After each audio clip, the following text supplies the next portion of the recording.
ससुराल छोड़ने के बाद मोहम्मद एक छोटे से अपार्टमेंट में रहने लगा है। उसके चेहरे पर सुकून है, लेकिन आंखों में अकेलेपन की परछाइयां हैं। वह कंप्यूटर पर बैठा काम कर रहा है। उसके सामने स्क्रीन पर एक वर्चुअल फाइनेंस मीटिंग चल रही है। Business partner, good to see you back Mohammed. Clients पूछ रहे थे कि आपने इतने महीनों से खुद को क्यों छुपा रखा था। मोहम्मद, कभी कभी जिंदगी की सबसे बड़ी मीटिंग अपने ही लोगों से होती है। वो पूरी नहीं हुई तो बाकी सब अधूरा लगने लगा था। ससुराल, रईस मियां अब चुपचाप बैठे रहते हैं। उनका रुतबा पहले जैसा नहीं रहा। मोहल्ले में लोग बातें कर रहे हैं। मोहल्ले वाली औरत घर जमाई समझा था उसे, निकला करोड़ों का मालिक। और हम क्या क्या कह गए। शबाना अंदर कमरे में बैठी रो रही है।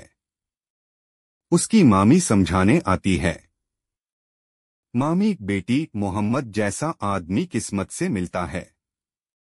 तुमने तो उसे तब छोड़ा जब उसे थामने का वक्त था। शबाना अब मोहम्मद को समझने लगी है। वह अपनी गलती को लेकर बेचैन है। मोहम्मद की वापसी समाज में एक बड़ा बिजनेस समिट चल रहा है, जहां देश विदेश के निवेशक और मीडिया मौजूद हैं। मंच पर मोहम्मद को young innovator of the year का अवार्ड दिया जा रहा है। समिट एंकर, जिन्होंने अपनी असली पहचान सादगी में छुपा रखी थी, आज वो देश के टॉप टेक फाइनेंस लीडर्स में से एक हैं। मोहम्मद। तालियों की गूंज होती है। कैमरे फ्लैश करते हैं।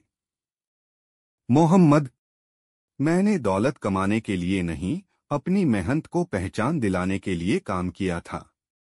और मैं यह मंच उन्हें समर्पित करता हूं जो चुपचाप सब सहते हैं और फिर भी मुस्कुराते हैं।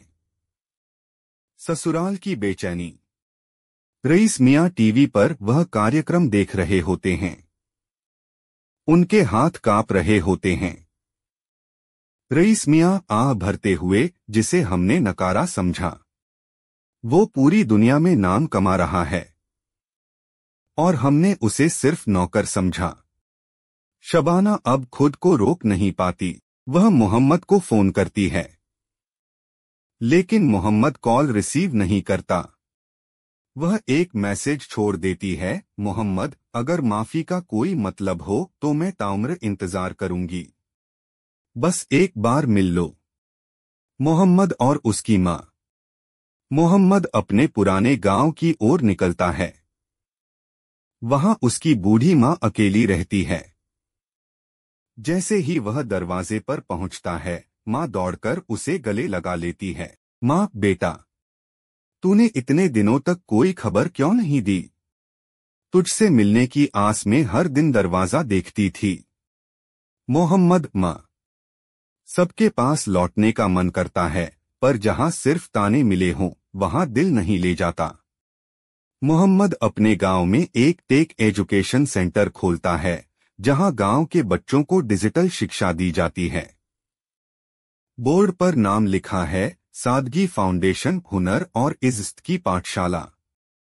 बच्चे तालियों से स्वागत करते हैं। मोहम्मद एक नई मुस्कान के साथ कहता है, मोहम्मद, जिसने मुझे सिखाया कि खुद को साबित करने की जरूरत नहीं, बस खुद को पहचानने की जरूरत है। अब मैं वही पाठ औरों को सिखाऊंगा।